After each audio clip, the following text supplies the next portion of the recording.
Assalamu alaikum wa rahmatullahi wa barakatuh. Tonight was the second Taraweeh prayer in Riyadh, Saudi Arabia, and I started thinking about an ayah I heard. In Saudi Arabia, the various masajid are reciting at different places in the Quran. Not everyone aspires to recite the complete Quran in the month of Ramadan. And I started thinking about an ayah in Surah Al-Hujurat and some phenomena which I experienced in relation to the ayah. So because I want to introduce this topic in a very general sense so that it can be appreciated by the widest possible audience, the way I am introducing this topic today is to discuss relationships of equality versus relationships of dominance and subordinance. And so this is my topic today, and then I will relate this topic to a particular verse in the Quran. So firstly, what are relationships of equality and what are relationships of dominance and subordinance, or power relationships? Okay, let us look at that for a brief moment. Because I noticed that in different cultures, having traveled much, alhamdulillah, I've noticed that in various cultures across the world, there are different dominant trends that exist, depending on which culture you experience. And one of these trends, has to do with how people view each other in terms of their relationships with other people. Okay, so in one culture there is an extreme form of dominance versus subordinate. So what happens in those cultures is when you meet somebody, okay, the first thing they try to do is sum you up in their mind or categorize you in their mind regarding where you might fall within their social hierarchies. Okay, so how that works is that in these cultures, dominant subordinate cultures, where they only mainly understand relationships of inequality and relationships of power that work like this here. Okay, so either someone is above you or below you. Okay, that person in turn has people below him. That person in turn has people below him. So they operate on a hierarchy, and these hierarchies are very sophisticated, because they often involve race, they involve cultures, they involve nationalities, and so on. So what these people do when they meet a new person, for example, a new person enters the environment, and they try to find out, mentally sort of place you within this hierarchy. Where do you fit in? Okay, is it my right to step on your head, or is it your right to step on my head? This is kind of what they want to know from the beginning. Okay, so they will be tentative in the relationship with you. They will try to be respectful in the beginning while they are trying to figure out whether you are deserving of respect or whether you are deserving of insolence. There is nothing in between. Okay, so either you are deserving of respect because you are above the person, or the person has categorized you as above them, or you are deserving of being oppressed because a person has categorized you below. Okay, you will find this often to be very much the case in cultures that come from extreme tribalistic backgrounds. Okay, so tribal cultures tend to hold tribal biases based on social hierarchies that have evolved over centuries, and then because this is the only way in which they interpret and understand the world, they need to place everyone within the social hierarchy, even outside of their tribal context. And so they do this based on nationality, color, etc. Okay? I don't exactly, I would love to have been able to give you concrete examples. Not that I don't have concrete examples, but I don't really want to piss anyone off today. It's Ramadan, and the sharp tongue of Muhammad Yasin, you know, cuts this way and that way. I don't want to do that today. So just let us leave it at that, okay? And I hope that you understand what I mean about this culture of dominance and subordinates, relationships of power. So either you have power over me, and because you have power over me, that means you can beat the shit out of me when I step wrong, or you are capable of rewarding me in some way. You know, usually it's both. I have to be respectful and treat you humanely because of what you are able to do to me, okay? In turn, you have to, the person above me that is able to do, has power over me, but I supposedly have no power over him. He has the right to treat me like absolute shit, you know, and he has the right for me to kiss his ass because of his superior position over me. And so indeed he expects me to kiss his ass, and I expect him to treat me like shit. And this is completely acceptable in these types of societies.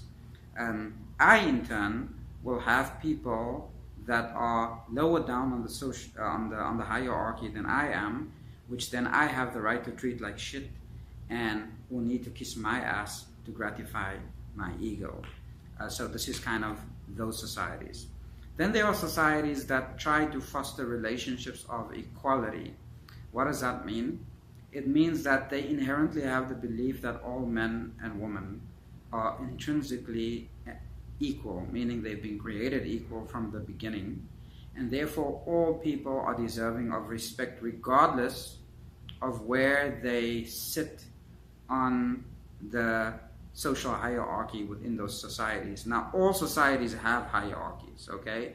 Either these hierarchies relate around social status within the society, it relates maybe to the hierarchies that they have in their careers, etc.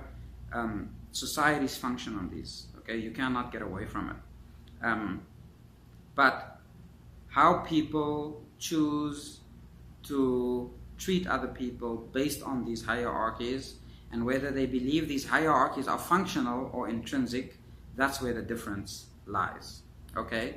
So now I can say from the word go, basically, that evidently, according to the Quran and according to Islam, hierarchies are acknowledged, evidently. However, Islam insists on relationships of equality, okay? The equality of man and the equality of woman. And I'm going to show you how and why in a minute. Before I do that, going back to the societies that encourage relationships of equality, there it is not about power and ego when it comes to the social hierarchy. In other words, yes, they do have hierarchies where someone has more authority than someone else. When someone needs to obey the orders of someone else, of course, these do exist. However, they are largely considered functional and not intrinsic. In other words, the president is not superior to someone who cleans and sweeps the street, okay? Both are equally intrinsically important as human beings, right? But one assumes a function of greater responsibility than the other, though both functions are necessary and important for the society to function and evolve in a positive way. If the street sweeper does not sweep the street, and if the society does not experience a general level of public cleanliness, then many people will catch diseases, some would even die. And so in a way you could say that the one sweeping the street, the one cleaning, the one maintaining a certain level of public cleanliness is actually in some ways more significant than the one who's trying to solve the problem in retrospect, yani the doctor, because the doctor is trying to heal the person who is ill, who is sick. The street sweeper is preventing the person from getting sick. So in a sense, while the doctor does have a higher status on the social hierarchy, right, he's not intrinsically better than the one sweeping the street, because these are functional things, not intrinsic qualities of human beings. So there's that difference. Okay, why would the Quran encourage the latter, relationships of equality, and not hierarchies? And where is the evidence for that? Well, in Surah Al-Hujurat, there's an ayah in the Quran. I have my Quran here in front of me, and this ayah, أعوذ بالله من الشيطان الرجيم بسم الله الرحمن الرحيم, says, يا أيها الناس, O mankind, يا أيها الناس, إنا خلقناكم من ذكر وأنثى. Verily, indeed, we have created you from male and female. وَجَعَلْنَاكُمْ شُعُوبًا وَقَبَائِلًا.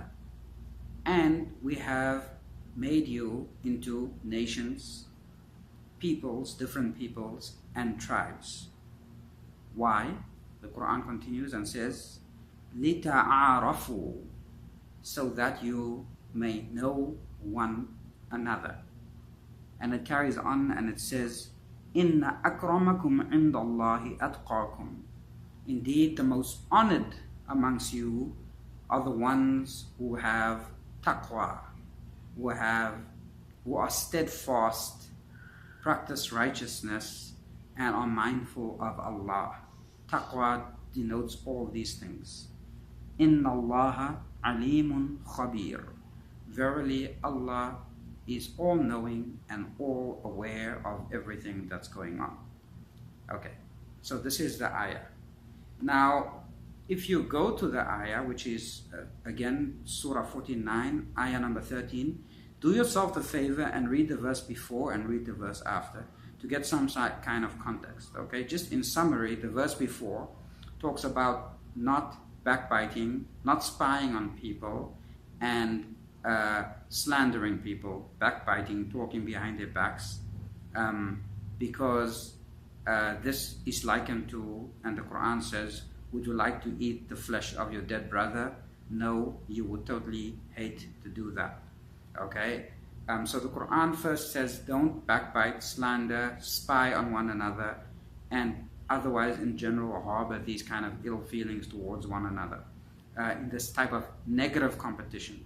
Okay, why is that relevant to the verse that we discussed? Because tribalism and discrimination, arbitrary discrimination, often comes from these types of negative kinds of competition. Okay, and then the verse that follows the verse that we are going to discuss talks about وَقَالَتِ الْأَعْرَابُ آمَنَّا. It talks about the people, the A'rab, Al-A'rab, which refers to the Bedouins, when they said they believe, and the Quran says don't say that you believe, rather say that you have submitted, because belief has not yet entered your heart. So this is the verse before and the verse after the one we are going to discuss, and why that is significant we will see in a minute. Okay, so firstly let us just say that this verse, Ya ayyuhan nas, gives us an address to all people. So this is not people who believe, which many times the Quran does say, oh, you have believed. Okay, Ya ayyuhalladhina amanu. This is Ya ayyuhan nas, O mankind, indeed we have created you from male and female. Okay, nations and tribes, so that you may know one another. Okay, what does it mean? So that you may know one another. Knowing, okay, is a exercise of discrimination. Again, knowing is an exercise of discrimination, differentiation, distinguishing. Okay, in another place Allah talks about different colors and different tongues, that you've been created with colors, various colors and various tongues, meaning languages. Okay, this is to do with being able to distinguish between people and people. Okay, nations have similarities with each other and differences in relation to other nations. This also shows that from the perspective of the Quran, generalizations are not bad, as often it is, used as a negative thing in academia. Why do you generalize? Well, the Quran generalizes. Okay, you cannot distinguish people as a group of people without generalizing. Okay, if a group of people, for example, speak a language similar to other people within that group, let's say, for example, Arabs all speak Arabic. Okay, you are stating something that is generally the case for Arabs, though all the Arabic dialects amongst Arabs are not the same. Okay, and possibly the way Arabic is spoken may differ, even from person to person, etc. But it's still Arabic. You could generalize and say that, for example, most Arabs are Muslim, but that's not true for all Arabs. But these are generalizations, and they are fine because they help us identify people. Okay, it's okay to make an assumption when you see a woman, for example, in the West wearing hijab. You make the assumption that the woman is Muslim. This is based on a stereotype generalization of Muslim woman and Islam prescribing hijab, but she may not be Muslim. Okay, because there are other religions also that have something like hijab, just less popular.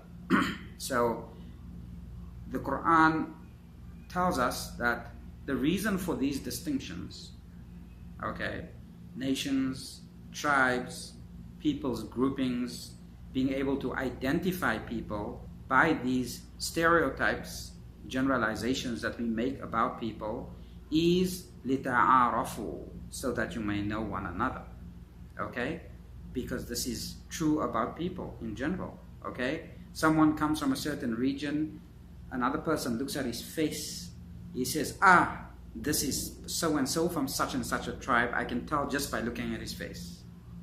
Okay, there's a group of people, for example, I heard about, they call them the people of Qaf, Jabalul Qaf, the people on the mountain of the Qaf, the people of the Qaf, because in a country like in Lebanon, these people, they are among the only people that use the Qaf as Qaf, and they don't say G, they say Qaf.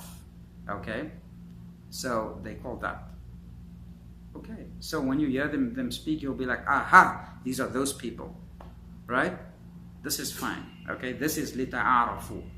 Okay, when it becomes a problem, and this is the Quran making this argument, is that when it becomes a problem is when you start saying that one people are superior to another people based on these arbitrary things, based on color, based on the language, based on the nation they come from or the tribe they come from, or whether they are male or whether they are female. Okay, these are the things that are being addressed in the verse. Okay, that a male is not ordinarily or automatically superior to a female. A female is not automatically superior to a male, nor is someone from one nation superior to another person just because of the nation they come from, or someone from a tribe superior to another tribe. This tribalism, this type of nationalism, and this kind of sexism is not Islamic, basically. It's not part of the ethos of the Quran. It's not part of the Sunnah. Okay, the Prophet ﷺ also, he tells us that an Arab is not superior to a non-Arab, and a non-Arab is not superior to an Arab, and so on. And the ones who are the most superior are the ones with the taqwa. So this is obviously the ayah also in the Quran tells us that exactly in the follow-up. It says that verily the most honored amongst you, as far as Allah is concerned, in the sight of Allah, are the ones who have taqwa, the people who are God, mindful of God, and who act in a steadfast and righteous manner. Meaning, again, taqwa in the Quran denotes that on account of being mindful of God, you act in a righteous way. That is, you know that God is going to call you to account, and that He's watching you, what you do, and therefore you act in accordance with righteousness, with justice, with fairness, with ethics and morals. So that is denoted by taqwa. And so these people who act thus are the most honored in the sight of God.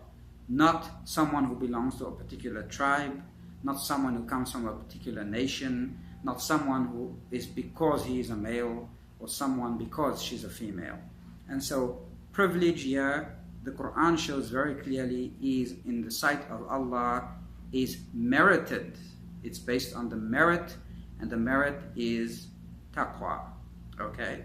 Now, the other important factor is that you need to notice that this idea of taqwa, okay, following on to the next ayah, where Allah says that the Al-A'rab, they should not say that they amanna, but they should say aslamna, okay? They should not say we believe, but should say we have submitted, because the belief has not entered their heart. Okay, so this is related to taqwa, okay? The taqwa is in the heart, okay? So when Allah says, Inna akramakum indallahi atqakum, verily the ones who are most honored in the sight of Allah are the ones with taqwa. This is in the heart. Yani, in another place in the Quran, Allah is the one who sees in the hearts, not you and I. Okay? In one hadith, you know, the Prophet ﷺ tells his companion, did you see in his heart, you know, whether he has faith, in the context of someone being killed in war, who just before being killed, he said his shahada. He said, Ashhadu an la ilaha illallah wa ashhadu anna Muhammad Rasulullah. Then he was killed, because it seemed rather obvious to this companion that he was only saying it out of fear. The Prophet said, did you see in his heart? So this thing about the heart, okay, that you and I cannot see in each other's hearts, and only Allah can see in the heart, and this is the place of taqwa. And so when Allah says, verily the most honored amongst you in the sight of Allah are those with taqwa, that this is in the judgment of Allah. Hence, where does that leave us? Okay, and I will conclude with this. It leaves us with the mandate to treat one another with equality and fairness, regardless of whether a person apparently is religious or irreligious. Okay? Because we do not know, you know, who is the most honored with Allah. We only know that we should strive to have this taqwa to be honored in the sight of Allah. But who those people are, yani, only Allah knows. Therefore, we cannot discriminate on the basis of taqwa, since we don't know, we don't have the scale and the measurement to quantify this thing called taqwa. So we leave that in the hands of Allah. That judgment is for Allah. Okay? Our mandate is to treat all people with respect, with dignity, you know, as equals before Allah, regardless of what their position is in the social hierarchy. Okay? That being said, Islam is not a religion of anarchy. Okay? And within the social hierarchy, there are functional positions, and there are mandates for obedience where one person has to obey another person. This is called a functional hierarchy. This does not denote superiority, but denotes functionalism, because societies do function on hierarchy, as does governance, and as does any organizational structure.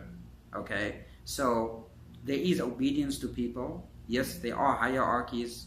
There are people or command more responsibility and therefore demand a certain level of obedience, that's all fine. Okay, that is also within Islam. Okay, do not misunderstand what I'm saying. I'm saying that although these people, they are functional hierarchies, they are functional and not intrinsic. A person in authority who needs to be obeyed within a certain context, okay, is not necessarily the person with the most taqwa, and is not also superior to any other human being. We are all equal, at least within our own eyes. We should treat each other as equals, yet respect authority. وصلى الله على محمد وعلى آله وصحبه وبارك وسلم.